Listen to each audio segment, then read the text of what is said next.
Son las 8 de la mañana. Radio del Principado de Asturias, RPA, Asturias Hoy, primera edición.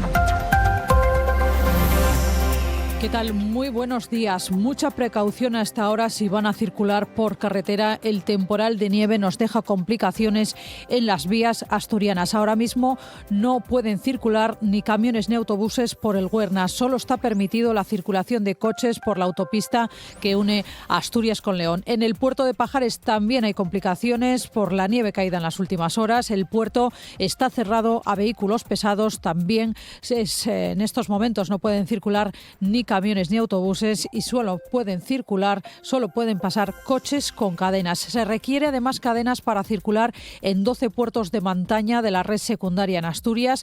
Ya saben, consulten la web del 112 para conocer el estado de las carreteras. De hecho, la Dirección General de Tráfico, la DGT, aconseja evitar los desplazamientos por carretera durante todo el fin de semana en la mitad noreste peninsular ante las previsiones de grandes nevadas importantes por la entrada de la borrasca Ingrid. En este informativo les vamos a detallar todas esas carreteras que en estos momentos presentan incidencias en Asturias. Lo haremos en unos minutos. El número de muertos en el accidente ferroviario de Adamuz asciende ya a 45. Los servicios de emergencia han encontrado a las dos últimas víctimas. Han aparecido debajo del tren Albia. Son los dos últimos desaparecidos según el registro de denuncias. El servicio de criminalística de la Guardia Civil ha finalizado ya la identificación de los otros 43 fallecidos que había hasta este jueves. La mayoría eran de nacionalidad española, excepto 3 mujeres de Marruecos, Rusia y Alemania. 39 de los fallecidos viajaban en el Albia y 6 estaban en el interior del Irio. Los detalles los ha dado el coronel jefe del Servicio de Criminalística de la Guardia Civil, Fernando Domínguez. Depende, tenemos que proceder ahora a la identificación. Si la identificación se corresponde con las 2 personas pendientes, finalizará el dispositivo de búsqueda, pero si no, pues bueno, evidentemente tendremos que seguir con el mismo. En Asturias, la línea de cercanías C1 se mantiene interrumpida entre las poblaciones de Ablaña y Olloniego por el desprendimiento de hormigón justo en la salida del Padrún, en el concejo de Oviedo. Sucedió a las 5 de la tarde de ayer. Los trozos de hormigón desprendidos provocaron pequeños daños en la carrocería, en la parte delantera de la cabina del tren de cercanías, daños que no le impidieron continuar hasta la capital asturiana. Ahora personal de Adif está trabajando en la reposición del revestimiento de hormigón, de esas pequeñas rocas caídas, y van a inspeccionar también el túnel. Se espera que en las próximas horas se reactive el servicio. Renfe ha establecido un plan alternativo de transporte con transbordos por carretera entre Ablaña, en el concejo de Mieres, y Soto del Rey, en Ribera de Arriba. Desde el Principado, el consejero de Movilidad asegura que en Asturias se ha aumentado la inversión en mantenimiento, ha crecido esa inversión, pero reconoce que hay que destinar más fondos a las cercanías. En los últimos años además se ha incrementado de manera destacada en nuestra comunidad no solo nuevas infraestructuras, sino también en mantenimiento y conservación, y es verdad que evidentemente hacen falta todavía muchos avances, fundamentalmente en el caso de las cercanías ferroviarias, pero nosotros confiamos absolutamente en el trabajo que se desarrolla desde Adif. Y dan los últimos coletazos ya la comisión de investigación del accidente de la mina de Zarreu. Hoy va a comparecer Nieves Roqueñila, que fuera consejera de Transición Ecológica, Industria y Desarrollo Económico, y su sucesora, Belarmina Díaz, que dimitió tras el siniestro en el que murieron 5 trabajadores. Son figuras clave en esta investigación, una investigación que preside una comisión que investiga, que preside la diputada del Grupo Mixto, Covadonga Tomé, una parlamentaria que ahora mismo lidera el movimiento Somos Asturias y que estará con nosotros en unos momentos aquí en Asturias Hoy, primera edición. Asturias Hoy, primera edición, que arranca este informativo que hacemos en la parte técnica con Pablo Mateos, en la redacción y locución con Elia Rivero, con Paula Molina y quien les habla, Paula Rodríguez. Asturias Hoy. Vamos con más asuntos. Habrá más huelgas de médicos. El Sindicato Médico Profesional de Asturias se suma a las movilizaciones convocadas a nivel estatal contra el Estatuto Marco, a pesar del acuerdo al que llegó este mes con el Servicio de Salud del Principado. Los paros serán de una semana al mes hasta junio. La primera será del 16 al 20 de febrero. José Antonio Vidal es el secretario del SIMPA. Vamos a decir que hemos barrido nuestra casa, pero ahora nos falta barrer la finca entera. Y es claro, sin unas leyes nacionales que sustenten los temas, sobre todo de clasificación, de negociación propia o de cambio de paradigma de la jornada, porque hay cosas que no se pueden cambiar a nivel autonómico sino nacional, va a ser muy difícil seguir avanzando. Y hoy es el Día de Asturias en Fitur. El presidente del Principado de Asturias, Adrián Barbón, interviene en un acto institucional donde estará acompañado del ministro de Industria y Turismo, Jordi Hereu, y de varios representantes políticos de la comunidad autónoma. El consejero de Movilidad, Alejandro Calvo, asegura que Asturias es un atractivo turístico de primer orden. Avanza que el aeropuerto contará este verano con un récord de 1.600.000 plazas de transporte aéreo. Lo que hemos vivido es un boom, fruto del trabajo, de un trabajo de promoción de nuestra comunidad en el exterior, pero también evidentemente lo que nos va a permitir no solo son esas 30 conexiones punto a punto, sino estar conectados con los grandes hubs y que a partir de una única conexión en otro aeropuerto podamos movernos por todo el mundo, ¿no? El tráfico. Echamos un vistazo a las carreteras del Principado. Estamos muy pendientes de todo lo que ocurre, sobre todo en ese paso con la meseta. DGT, muy buenas. Muy buenos días, ¿qué tal? En estos momentos, especial precaución por ese temporal de nieve. 5 carreteras secundarias afectadas en el Principado de Asturias. Está intransitable la LN8 en el entorno del Kempu y obligatorio uso de cadenas o neumáticos de invierno en los entornos de Trabau, Leitariegos y Valdehuellas. En nivel verde, transitable, pero con mucha precaución, la Nacional 630 en el entorno de Pajares. Gracias, DGT. Nos vamos a Oviedo, Policía Local. Muy buenas. Buenos días. ¿Cómo se circula a esta hora? Cuéntenos. El tráfico en toda la ciudad es muy fluido ahora mismo y las entradas a Oviedo las tenemos sin densidad. Gracias, Oviedo. Nos vamos a Gijón, Policía Local. Muy buenas. Buenos días. ¿Cómo se circula hasta ahora? Cuéntenos. Pues tráfico fluido, nada importante que reseñar. Gracias, Gijón. Continuamos. El tiempo. Muy atentos al tiempo, a ese temporal que va a llegar en las próximas horas durante todo el fin de semana. ¿Qué nos cuentas, David? Buenos días. Hola Paula, muy buenos días. Hoy tenemos por delante una jornada en la que la borrasca Ingrid nos va a traer un descenso en las temperaturas. El viento va a ir perdiendo fuerza con el paso de las horas. Los chubascos llegarán durante la tarde al occidente y a la cordillera cantábrica. Y lo más destacable del día de hoy es la cota de nieve. A esta hora ronda los 600-700 metros de altitud, pero acabará el día en el entorno de los 400 metros. Mañana sábado lloverá por la tarde de forma generalizada. El domingo los chubascos solo hacia puntos de costa. Asturias al día. A partir de las 9 de la mañana llega nuestro compañero Nacio Varillas, llega Asturias al día. Nacio, ¿con qué menú? Cuéntanos. ¿Qué tal, Paula, Elia? Compañeras de Asturias, hoy primera edición. Vamos a hablar con la Fundación por la Acción Social Mar de Niebla, que comienza nueva etapa con motivo de la llegada a la presidencia de Sonia Segarra. Estará la propia Sonia con nosotros, también Rocío Álvarez, codirectora, y Virginia Llano, directora del área de comunitario y voluntariado de esta entidad, Mar de Niebla.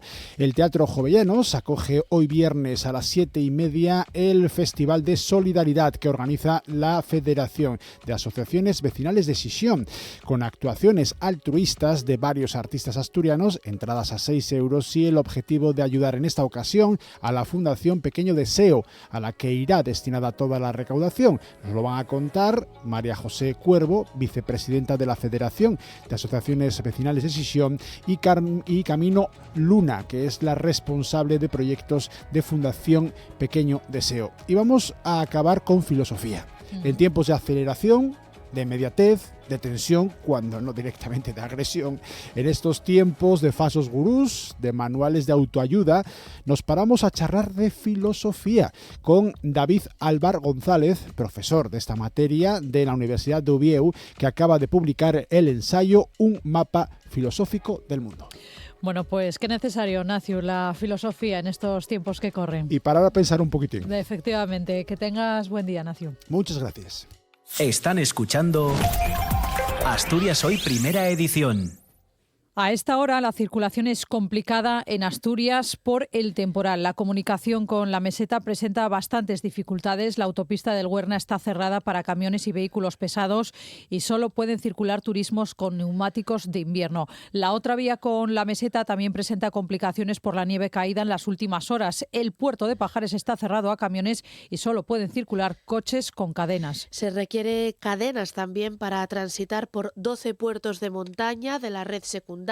Son El Palo y La Marta en Allande, San Isidro en el concejo de Ayer, Leitariegos y el puerto del Conio en Cangas del Narcea, Tarna en Caso, el Alto del Campillo en Degaña, El Acebo en Grandas de Salime, Tormaleo en Ibias, Somiedo y San Lorenzo en Somiedo, Ventana en Teberga. Ya saben, si van a circular, consulten antes el estado de las carreteras a través del 112. De hecho, la Dirección General de Tráfico aconseja evitar los desplazamientos por carretera durante el fin de semana en la mitad noreste peninsular ante las previsiones de nevadas importantes por la entrada de la borrasca Ingrid. Tráfico advierte de que las nevadas previstas para hoy y que se prolongarán durante todo el fin de semana irán acompañadas de vientos fuertes y lluvias ya desde esta tarde. Hay previstos avisos amarillos y naranjas por nieve en el noroeste de España. Por este motivo, tráfico recomienda evitar desplazamientos por carretera, no solo en vías comarcales y locales, sino también en autovías y autopistas. Les contamos que los trabajos en Adamuz, en Córdoba, entran en una nueva fase 5 días después del accidente ferroviario, una vez que se han ido localizando ya las 45 víctimas mortales cuya desaparición había sido denunciada y cuando la Guardia Civil ha entregado el primer atestado al juzgado tras concluir la inspección de la zona. Con el hallazgo de los 2 últimos cadáveres este jueves, ayer, que aparecieron debajo del tren Albia, ya no habría ninguna persona desaparecida pendiente de localizar, de acuerdo con las denuncias presentadas por sus familias. Los detalles los ha dado Fernando Domínguez, coronel jefe del Servicio de Criminalística de la Guardia Civil. Actualmente no tenemos ninguna persona pendiente desaparecida que haya sido objeto de denuncia de las familias, con lo cual, pues bueno, en un principio, una vez encontradas estos 2 cuerpos, tenemos que proceder ahora a la identificación. Si la identificación se corresponde con las 2 personas pendientes, finalizará el dispositivo de búsqueda, pero si no, pues bueno, evidentemente tendremos que seguir con el mismo. La investigación sobre las causas del siniestro continúa. La Guardia Civil ha terminado la inspección ocular del lugar del accidente y ha entregado el primer atestado al juzgado, como les estamos contando. También ha comenzado las declaraciones de los testigos. El Servicio de Criminalística de la Guardia Civil ha incluido en ese documento más de 2.500 fotografías. El ministro del Interior, Fernando Grande Marlaska, detalla que los investigadores custodian todos los elementos de interés hallados en la zona de la tragedia. Nos lo cuenta Xiana Iglesias. La Guardia Civil ha hecho entrega en el Juzgado de Instrucción número 2 de Montoro, en Córdoba, de un primer atestado tras finalizar la inspección ocular de la zona del accidente ferroviario en Adamuz, en el que perdían la vida 45 personas, las 2 últimas localizadas este mismo jueves. Fernando Grande Marlaska, el ministro del Interior, comparecía este jueves por la tarde en la Dirección General de la Guardia Civil. Al respecto, solo puedo avanzarles que la Unidad Orgánica de Policía Judicial de Córdoba ha concluido la inspección ocular de la zona del siniestro y ha entregado en el juzgado un primer atestado. Además, custodia todos aquellos elementos localizados en el lugar y que pueden resultar de interés para la investigación de la causa del accidente. Junto al ministro comparecía el coronel jefe del Servicio de Criminalística, Fernando Domínguez, quien advirtió que una vez identificados todos los cuerpos, todos los esfuerzos se tienen que centrar ahora en investigar las causas del accidente. Se ha tomado manifestación al maquinista, también a otro personal, como a la propia tripulación de los convoyes y incluso a propios viajeros, ¿no? El contenido, ya ha comentado el señor ministro, pues bueno, está bajo el deber de reserva, ¿no?, de las actuaciones, pero bueno, sí que estamos trabajando en ello. Lo mismo con las imágenes, pues bueno, sí que en el tren Irio, pues bueno, están bajo custodia de la autoridad judicial las imágenes que se han podido registrar en las cámaras que hay en el tren y todavía, cuando se proceda a la altura, o sea, la apertura, se procederá al análisis de las mismas y se remitirá a la autoridad judicial. El Partido Popular va a pedir la comparecencia de Pedro Sánchez en el Congreso de los Diputados para dar explicaciones por estos accidentes ferroviarios, tanto el de Adamuz como el que se producía también en la provincia de Barcelona. Los populares cuestionan además la liberalización del sector, que haya derivado, dicen, en un caos. La portavoz del Partido Popular en el Congreso, Esther Muñoz, era la que anunciaba la petición de comparecencia. El Gobierno ha contribuido a esa sensación de inseguridad con ese caos de desmentidos, digo, no digo, ahora quito la velocidad, ahora no lo explico, echo la culpa a los maquinistas. Es evidente que hay un caos, al menos en la gestión de la comunicación. Pedro Sánchez gestiona un Gobierno con un ministerio en el que ha tenido a ministros como Ábalos, que tiene cargos y altos cargos de ese ministerio imputados. En Asturias, la línea de cercanías C1 se mantiene interrumpida entre las poblaciones de Ablaña y Olloniego por el desprendimiento de hormigón justo en la salida del Padrún, del túnel del Padrún en el concejo de Oviedo. Sucedió ayer a las 5 de la tarde. Los trozos de hormigón desprendidos provocaron pequeños daños en la carrocería, en la parte delantera de la cabina del tren de cercanías, daños que no le impidieron continuar hasta la capital asturiana. Ahora personal de Adif está trabajando en la reposición del revestimiento de hormigón y van a inspeccionar el túnel. Se espera que en las próximas horas se reactive el servicio. Renfe ha establecido un plan alternativo de transporte con transbordos por carretera entre Ablaña, en el concejo de Mieres, y Soto del Rey, en Ribera de Arriba. Y el sindicato de maquinistas EMAF denuncia que se reportan incidencias cada día y que no se les hace caso porque, entre otras cosas, no se invierte suficiente en el mantenimiento de las infraestructuras. El Gobierno regional asegura que ha aumentado el dinero destinado a ese mantenimiento, aunque reconoce que hay que seguir destinando más fondos, sobre todo en la red de cercanías en Asturias. Informa Paula Molina. SEMAF denuncia que se reportan decenas de incidencias al día sin que se tengan en cuenta. El secretario general del Sindicato de Maquinistas Ferroviarios SEMAF, Diego Martín, asegura que se debe invertir más en la infraestructura para evitar incidentes. Estamos viviendo, yo creo que la tormenta perfecta en el ferrocarril, porque se está invirtiendo mucho en remodelar y construir nuevas infraestructuras, pero nosotros creemos que se tiene que invertir y hacer un gasto mayor en el mantenimiento preventivo.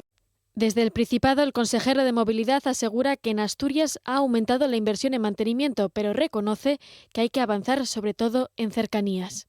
En los últimos años, además, se ha incrementado de manera destacada en nuestra comunidad no solo nuevas infraestructuras, sino también en mantenimiento y conservación. Y es verdad que evidentemente hacen falta todavía muchos avances, fundamentalmente en el caso de las cercanías ferroviarias, pero nosotros confiamos absolutamente en el trabajo que se desarrolla desde Adif. Expertos en infraestructuras aseguran que la red española es segura, pero que en los últimos años se ha priorizado la construcción de vías a su mantenimiento. Luis Ordóñez es exdirectivo de Adif.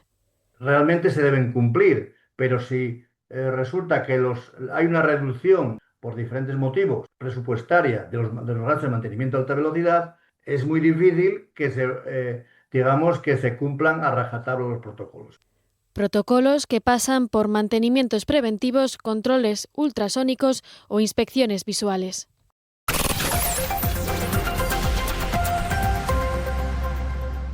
8:18 de la mañana, últimos días de la comisión de investigación del accidente de la mina de Zarreu. Hoy van a comparecer dos figuras clave: Nieves Roqueñi, la que fuera consejera de Transición Ecológica, Industria y Desarrollo Económico, y su sucesora, Belarmina Díaz, que dimitió, esta consejera, tras el siniestro en el que murieron 5 trabajadores en marzo del año pasado. Informa Paula Molina.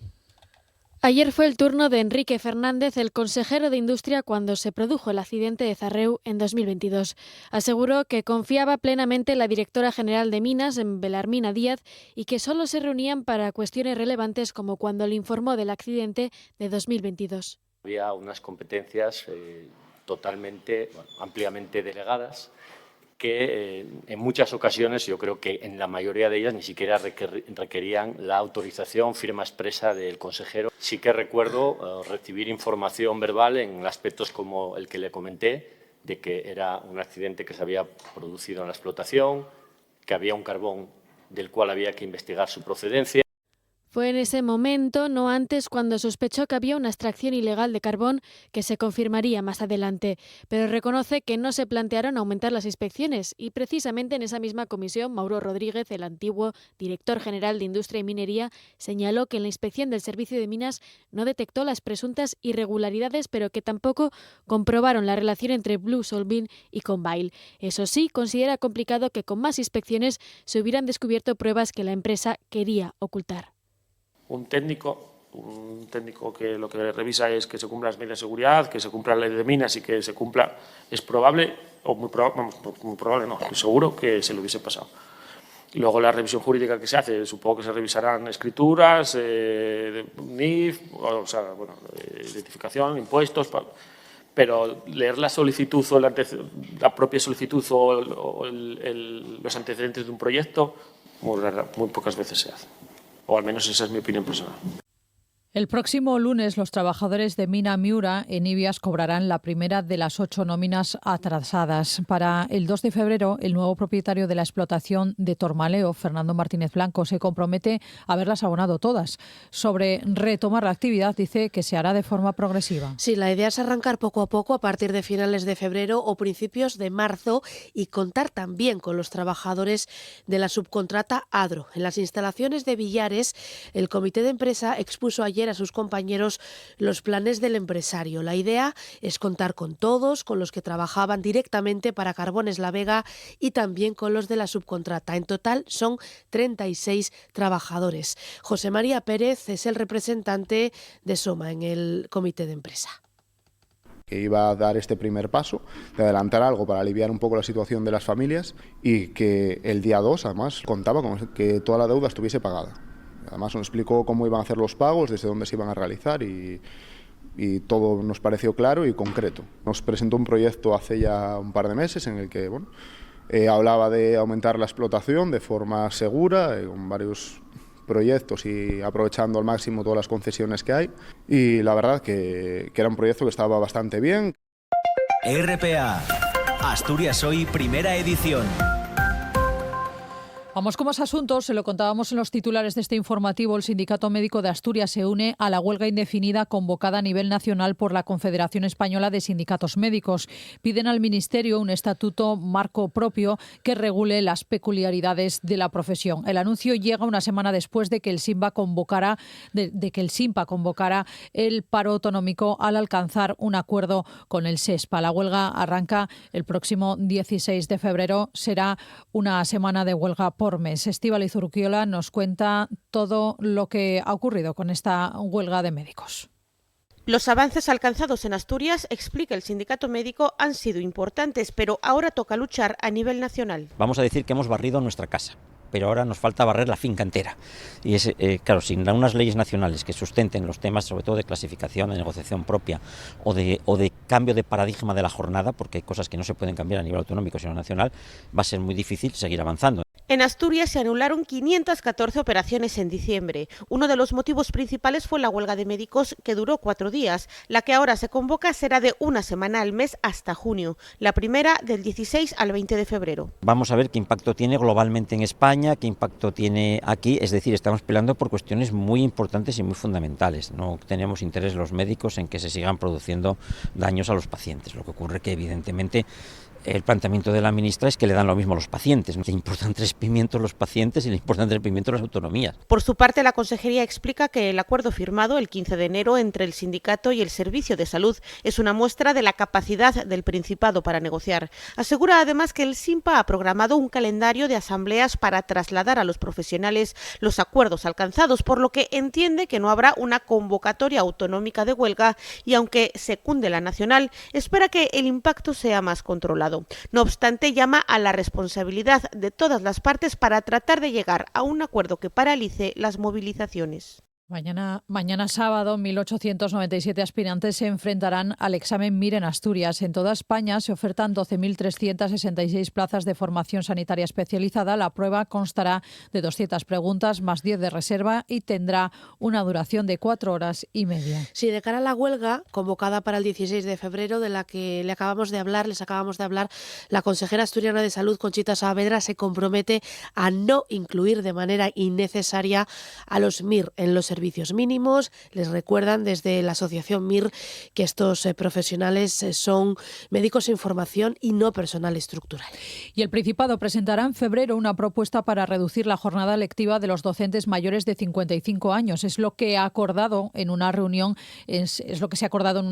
entre la Consejería y los sindicatos para analizar uno de los compromisos del Pacto Asturias Educa, con el que se puso fin a la huelga educativa de junio del año pasado. La reducción de la carga horaria tiene que empezar a aplicarse en el curso 2027-2028. Jesús Moreno es representante de Suatea y Itziar Fuente de Comisiones Obreras.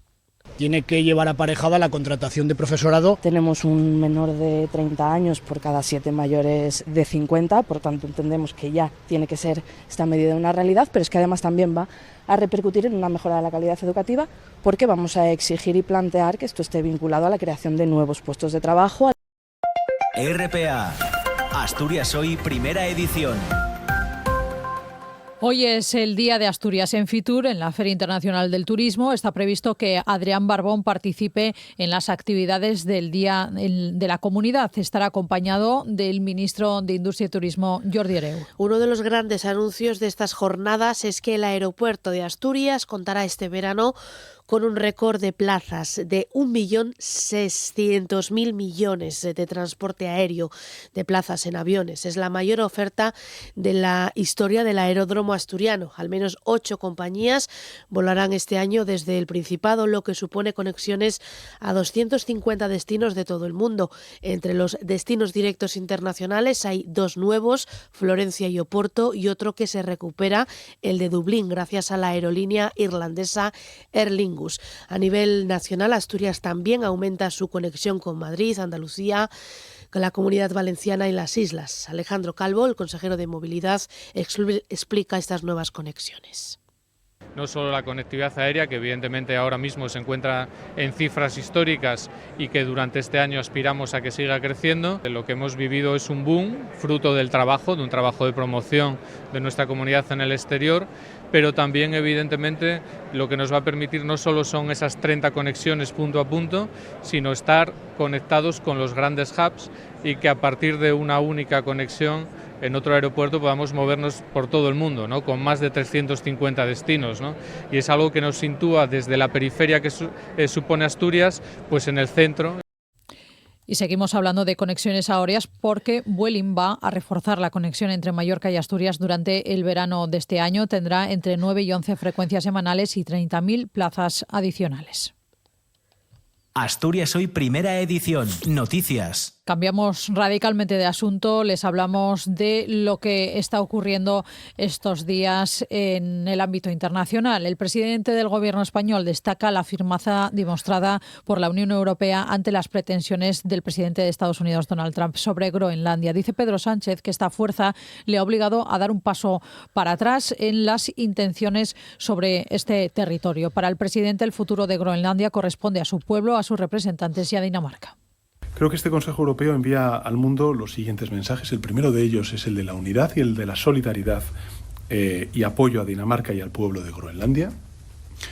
Desde los Estados miembros y de la Unión Europea no vamos a volver a un pasado donde, bueno, pues un poco menos que se juega al Monopoly, ¿no? Con la soberanía territorial de los países.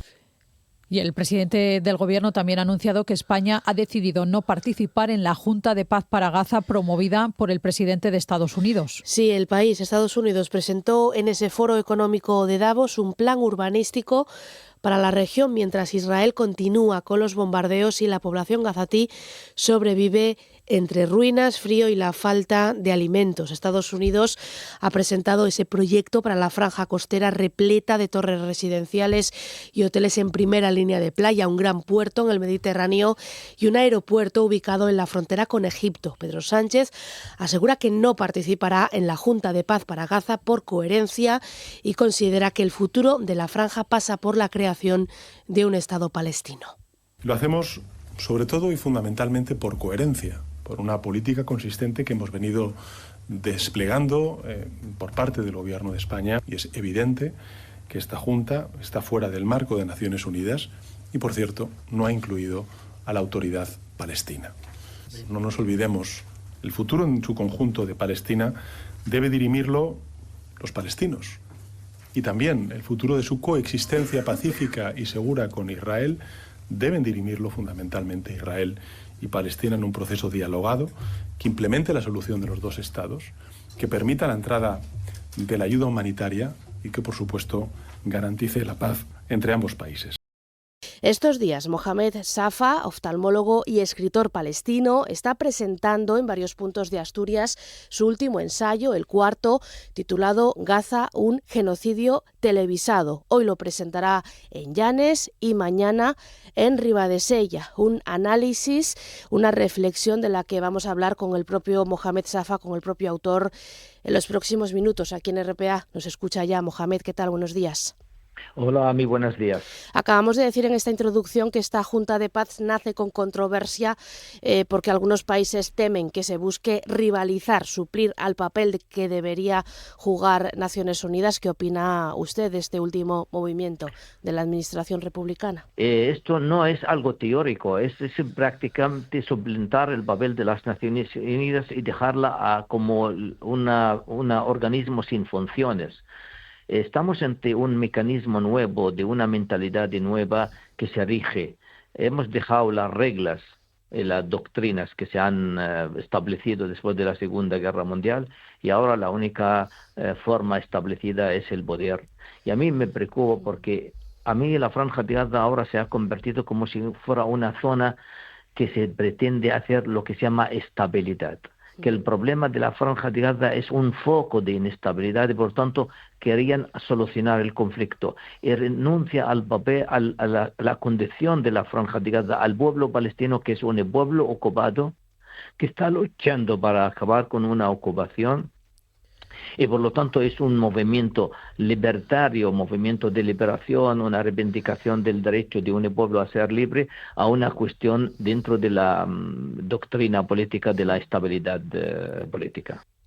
En el ensayo, Mohamed, hablas de que se ha convertido ese genocidio en una rutina informativa.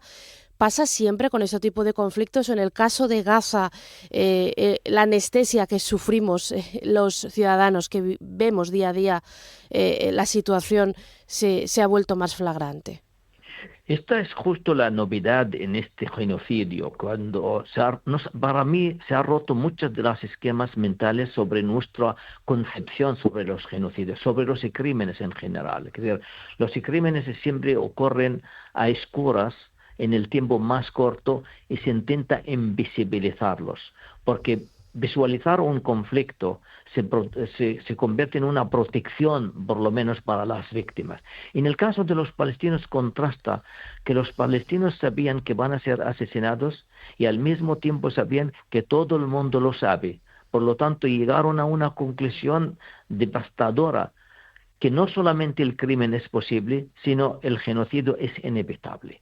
Y esto es lo que ha marcado los acontecimientos en los 2 años que nosotros hemos contemplado este genocidio. No solamente que los genocidas y los criminales suelen intentar ocultar sus crímenes. Israel jactaba de ello, respaldado. Por eso yo pronuncié que este conflicto es el primer genocidio no huérfano, porque es un genocidio cuyo autor principal es Israel y al mismo tiempo estaba apoyado y respaldado por 63 estados de miembros de las Naciones Unidas. Representan el tercio de la Asamblea General. Por lo tanto, este es el primer genocidio colectivo, visibilizado y internacional.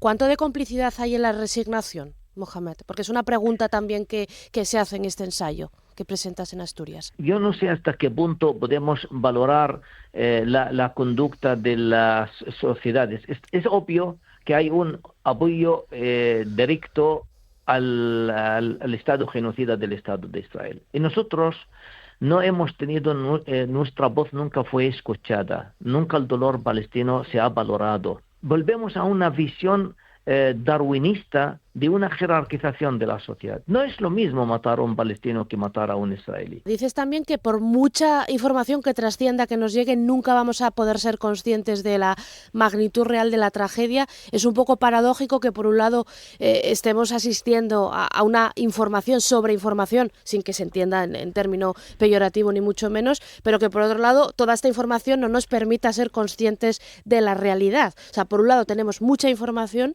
pero no es suficiente para ser conscientes de lo que supone la situación allí.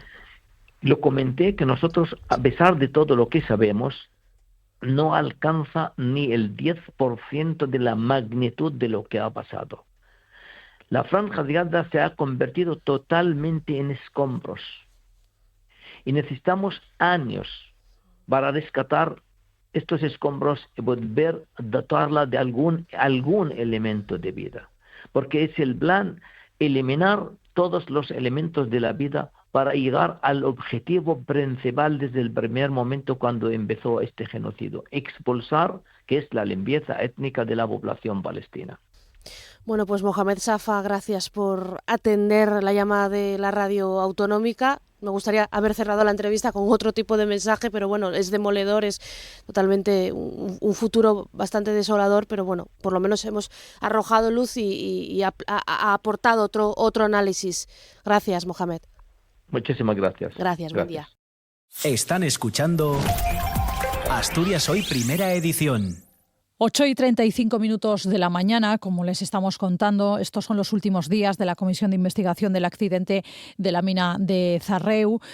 Hoy van a comparecer dos figuras claves. Por un lado, Nieves Roqueñín, la que fuera consejera de Transición Ecológica, Industria y Desarrollo Económico, y también su sucesora, Belarmina Díaz, que dimitió tras el siniestro en el que murieron en marzo del año pasado 5 trabajadores, 5 mineros. Preside esa comisión precisamente la diputada del Grupo Mixto y portavoz de Somos Asturias, Covadonga Tomé, que hoy nos acompaña.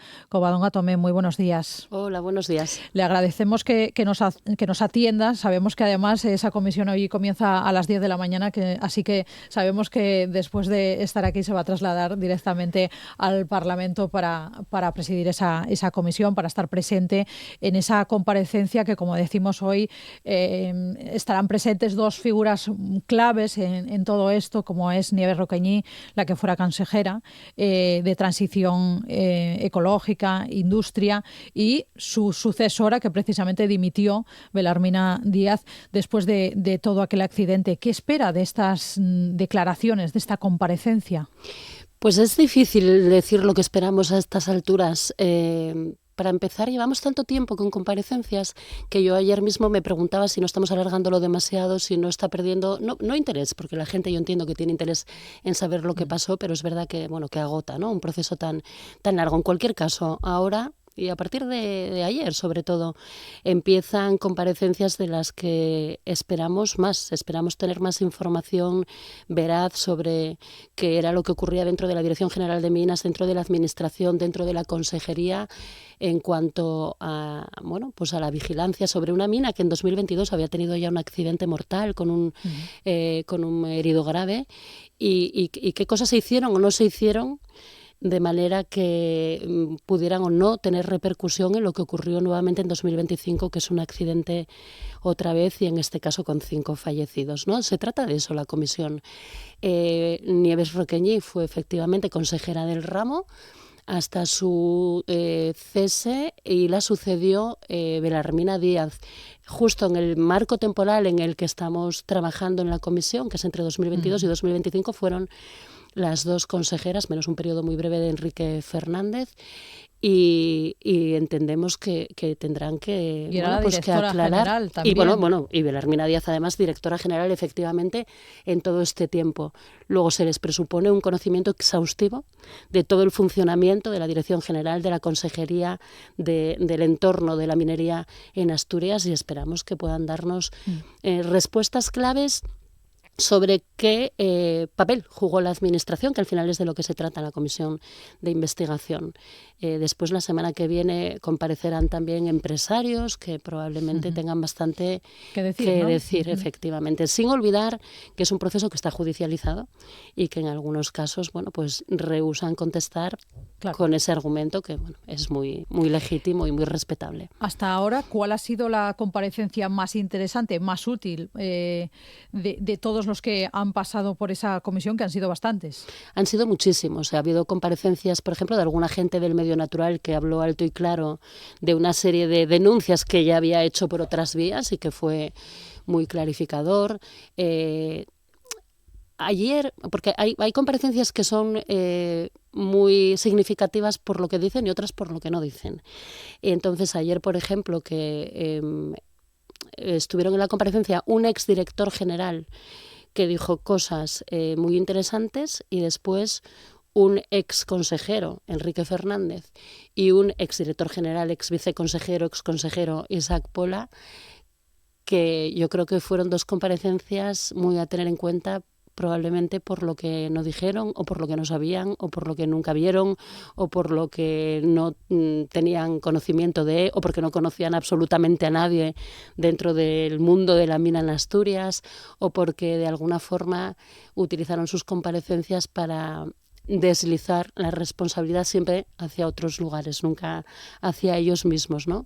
Bueno, vamos a ver qué pasa con las siguientes comparecencias, pero dará la impresión de que nos encontramos un poco en este momento de sálvese quien pueda, y yo no fui, yo no supe. En una comisión como esta se busca la transparencia, se busca sacar conclusiones para evitar que errores que se hayan podido cometer en el pasado no vuelvan a suceder. ¿Eso está ocurriendo? ¿Se están dando cuenta de que existe margen de mejora en cuestiones de licencias, de inspecciones, de permisos en la supervisión? Pues fíjate, eso te tengo que contestar que rotundamente sí. O sea, la impresión es que desde luego hay que mejorar en ese sentido. Precisamente, bueno, lo más interesante quizás de la comparecencia es precisamente poder analizar qué no se hizo o qué no se hizo bien, para poder hacerlo de manera distinta a partir de ahora y evitar nuevos accidentes dentro de lo posible, dentro de lo razonable. Y sí, a raíz de las comparecencias, la sensación, la idea, bueno, y a falta de un dictamen definitivo, es que desde luego desde la Administración se podía haber actuado quizás de una manera más diligente o más vigilante. Sí. Usted está presidiendo esa comisión. La primera conclusión que saca es esa, que se podrían mejorar las cosas. Como te digo, en esta cuestión en concreto tengo que contestarte, y ya no como presidenta, como Covadonga Tomé, diputada que forma parte también de la comisión, porque luego el dictamen habrá que elaborarlo entre todos. La sensación es que sí. Uh-huh. Sistema de financiación, vamos a hablar de él una vez más. A día de hoy parece difícil encontrar algún partido que apoye el sistema de financiación autonómica que propone el Gobierno de España. Sabemos que usted pide, al igual que casi todas las fuerzas del hemiciclo, que el nuevo modelo de financiación autonómica tenga en cuenta cuestiones históricas reclamadas desde Asturias, como la dispersión demográfica, el envejecimiento de la población, orografía, etcétera, etcétera, etcétera. El Gobierno asturiano avanza que no le gusta ese documento que le presenta el Gobierno. Dice que lo va a rechazar en el caso de no incluir los intereses de Asturias. ¿Cómo va a acabar todo esto? Pues para empezar hay que decir cómo comienza, que es con un ruido absolutamente innecesario. De hecho, estamos hablando de financiación permanentemente, y yo creo que le robamos tiempo a otras cuestiones que tienen mayor importancia, y con esto no quiero decir que la financiación no la tenga, que por supuestísimo es muy importante, y además yo creo que todas estábamos de acuerdo con que había que revisar el modelo de financiación.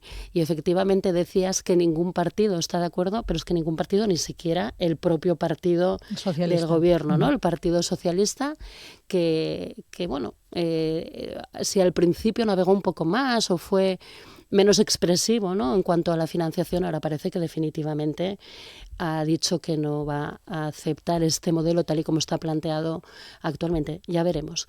¿Cómo va a terminar todo esto? Pues lo triste es que va a terminar muy probablemente en el Congreso de los Diputados, en donde no va a conseguir apoyos. Luego estamos hablando de una entelequia, porque es muy fácil que no salga adelante, tristemente, tristemente, porque además, insisto, nosotras tenemos claro que sobre financiación hay que hablar, había que hablar ya hace tiempo. Bueno, en Asturias en su momento se firmó ya un pacto entre todos los partidos políticos, a excepción de Vox, que no participó precisamente, y es algo que a mí me gustaría reclamar a todas y a todos, precisamente para ir de la mano en esta cuestión, porque es una cuestión que para Asturias es muy importante que se defienda un modelo que sea un modelo ajustado a nuestras particularidades, a nuestras peculiaridades, a nuestra territorialidad. No sirve de nada un modelo igual para todas las comunidades autónomas, porque desde luego no todas las comunidades autónomas somos lo mismo. Hablemos en clave electoral, si le parece. Usted está liderando el movimiento Somos Asturias. Precisamente usted comenzaba a mover las fichas del tablero de la izquierda a la izquierda del Partido Socialista. Ha hecho un llamamiento a la unidad, a la estrategia en toda la izquierda, de que se fusione en una misma candidatura, sabiendo que así hay más posibilidades de tener representación parlamentaria, de salir, de tener capacidad al final de decisión, que es lo que importa en política, ¿no? Algunos partidos como Izquierda Unida decían que estaban en sintonía con la propuesta, que lo van a debatir, pero que están en sintonía con la propuesta. ¿Cuál es su hoja de ruta a partir de ahora? ¿Van a sentarse a hablar con todos ellos, con toda esa izquierda a la izquierda del Partido Socialista?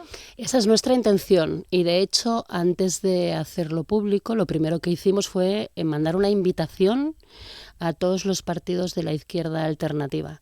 Una invitación precisamente para ir pensando en fechas posibles para reunirnos y empezar a debatir sobre un programa de mínimos que estamos segurísimas de que todas compartimos, porque son más las cuestiones que nos unen que las que nos separan, ¿no?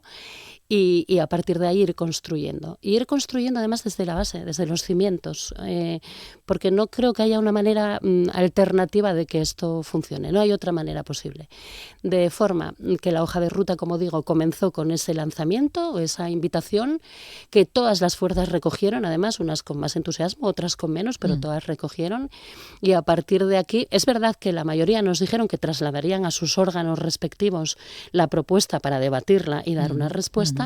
Y a partir de aquí, pues la idea es, a partir de la próxima semana, reiterar esta propuesta, pero ya con una fecha posible, o por lo menos con un calendario posible, empezando por Izquierda Unida, que es el partido de izquierda con más representación territorial, con más estructura, etcétera, etcétera, y continuando con los demás, e insisto, intentando que la conversación sea con todos. Es muy importante esto. ¿Esos demás incluye también a Podemos? Formación que, permítame recordar, hubo sus más y sus menos en un pasado, la echó del partido y a casi toda la familia de la izquierda que la apoyaba a usted. De hecho, prefirieron quedarse sin representación parlamentaria en el Parlamento asturiano antes de que usted les representara. Así fue, y esto es una cuestión que comenzó con unas primarias que, como ya conté más veces, dentro de Podemos nosotras ganamos contra lo que esperaba la otra parte. Y a partir de ahí pues comenzó una serie de acontecimientos que finalizó no solo con mi expulsión, sino con la de un montón enorme de compañeras y de compañeros. Fue una época difícil, desde luego fue duro, nosotras ni lo esperábamos ni lo queríamos, pero fue así y continuamos con nuestra labor, y yo creo que es muy importante dejar atrás las cosas feas, las cosas que no quieres casi ni recordar, y tratar de construir. Y por eso precisamente te contesto lo que me preguntabas. Por supuesto que Podemos tiene que ser una de las fuerzas progresistas que esté en esa confluencia, si ellas y ellos quieren. Evidentemente en Extremadura pasó y funcionó muy bien, en Aragón parece que no va a pasar. Bueno, en cada comunidad autónoma hay un ecosistema diferente, y aquí ojalá sea la reunión de todas y de todos. ¿Ha tenido usted noticias de ellos? ¿Respuesta? Sí, nos contestaron, bueno, pues de forma escueta, diciendo que gracias por la información que habían recibido y que seguiríamos hablando, sin más. O sea, no, la contestación no fue ni más ni menos. Y luego alguna conversación informal también, bueno, pues con la gente que es más cercana o que te parece que tiene más ganas, ¿no? de actuar y de participar en esto, y en ese sentido y en las conversaciones más informales siempre todo es más positivo, claro, ¿no? Más optimista. Lo que ocurre en estos casos, y ocurre en muchas ocasiones, la historia de la izquierda del PSOE se escribe así, es que todo el mundo quiere colocarse en los primeros puestos de salida, porque se sabe que tienen más posibilidades de tener un escaño, y sabiendo además que es difícil sacar escaños como está configurado la ley electoral española, ¿no? Veremos una lucha fratricida por quién se coloca en primeros puestos de salida. ¿Espera eso? Yo espero que no, sinceramente. Si no, no estaría perdiendo el tiempo con esta iniciativa. Nosotras esperamos que no haya ni una guerra de egos, ni una guerra de siglas, ni batallas fratricidas. Porque si no estaríamos repitiendo cosas que ya ocurrieron, sí. Cosas que ya ocurrieron realmente. Estamos en un momento político en el que de verdad la izquierda alternativa, la izquierda del PSOE, yo creo que tiene una responsabilidad inmensa, que es una responsabilidad de ser capaz de llegar pues con una fuerza compactada que, como tú decías al principio, tenga impronta en las políticas que se ponen en marcha en Asturias, porque si no, la otra alternativa es un gobierno del Partido Popular, de Vox y de Foro, que desde luego a nosotras nos parece que es una opción muy poco apetecible. Le quería preguntar por las encuestas, o por cómo manejan ustedes esas encuestas con ese auge de la extrema derecha, con el Partido Socialista pidiendo a Izquierda Unida que no se presente en las salas para frenar a la extrema derecha. Con este tablero que tenemos encima de la mesa ahora mismo, ¿qué piensan ustedes, o cuáles son los análisis o las encuestas que manejan ustedes? Bueno, para empezar, yo creo que se frena a la derecha y a la extrema derecha trabajando y actuando. El discurso está muy bien, pero hay que hacer algo más. Hay que hacer algo más, y sobre todo, no se puede fiar todo a esto es cíclico, no lo vimos venir, la extrema derecha está creciendo porque era lo que tocaba. No. Contra eso lo que tenemos que hacer es trabajar a destajo y poner sobre la mesa políticas atractivas que hagan que la gente vuelva la mirada a la izquierda y entienda que es muchísimo mejor un gobierno de izquierda en cualquier caso. En cuanto a las encuestas, es evidente que Vox no hace más que crecer. Ahora parece que se estabilizó un poco, pero claro, se estabilizó un poco porque por otro lado el PP se acerca tanto a Vox que ya son indistinguibles, es decir, son lo mismo. Yo lo digo muchas veces, hay una sola derecha, no nos engañemos, y es una sola derecha que desde luego trae propuestas que menos ayudar a la gente de a pie y menos ayudar a las familias asturianas hará cualquier otra cosa. Mejorar las encuestas de la izquierda pasa, como digo, por demostrar, primero, que entre nosotras nos entendemos y que somos capaces de ir en una fuerza unitaria, y segundo, trabajando y haciendo propuestas que de verdad mejoren la vida de la gente. No hay otro camino.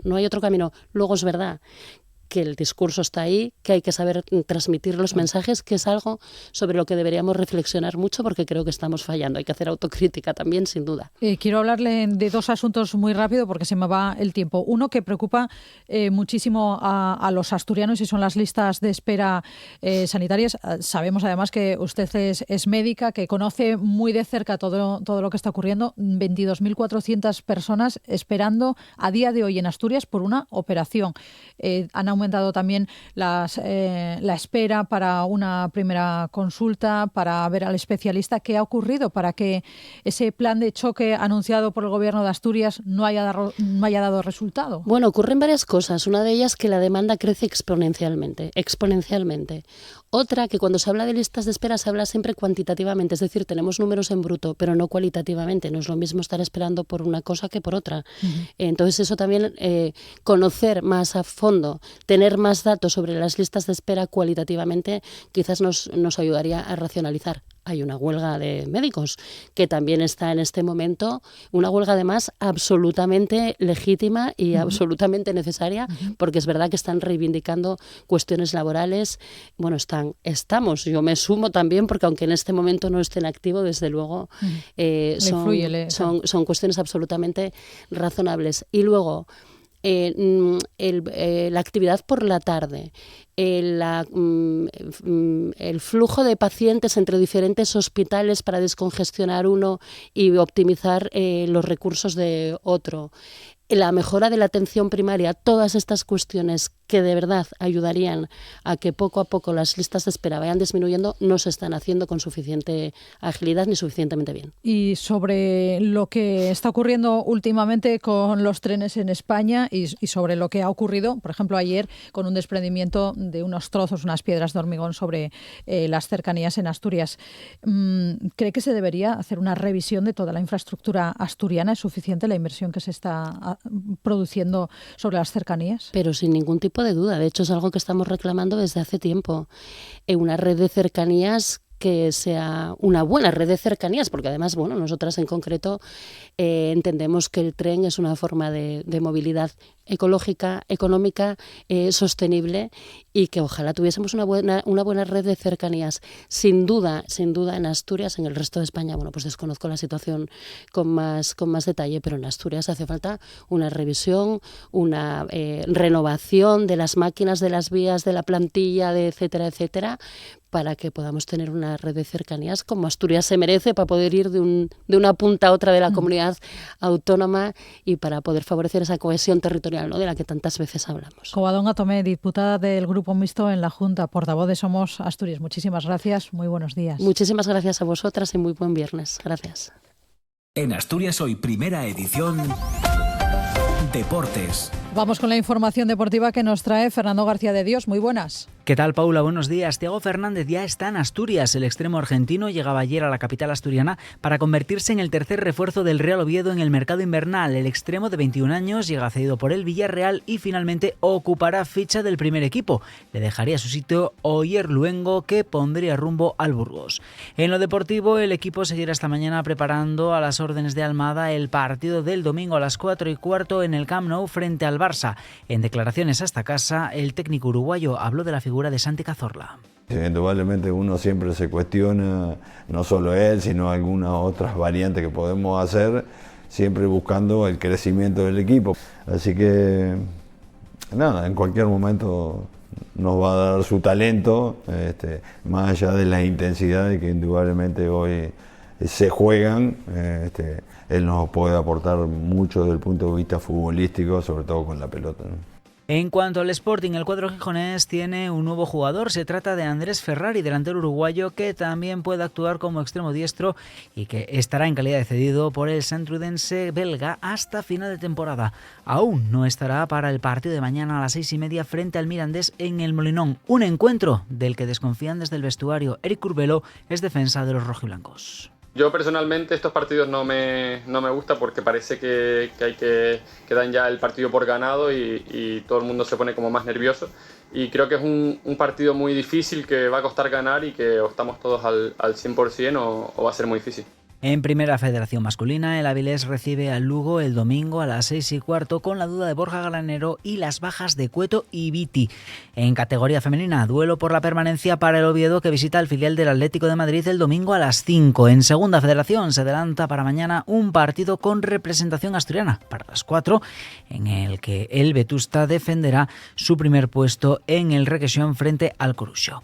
En fútbol sala, el Gaitero Rodiles visita mañana a las 5 al Valdetires Ferrol. En la Liga Femenina de Hockey sobre Patines, el Eni Oposiciones Club Patimieres visitará mañana desde las 5:30 al Bultrega, mientras que el Telecable recibe a Las Rozas a partir de las 7:15.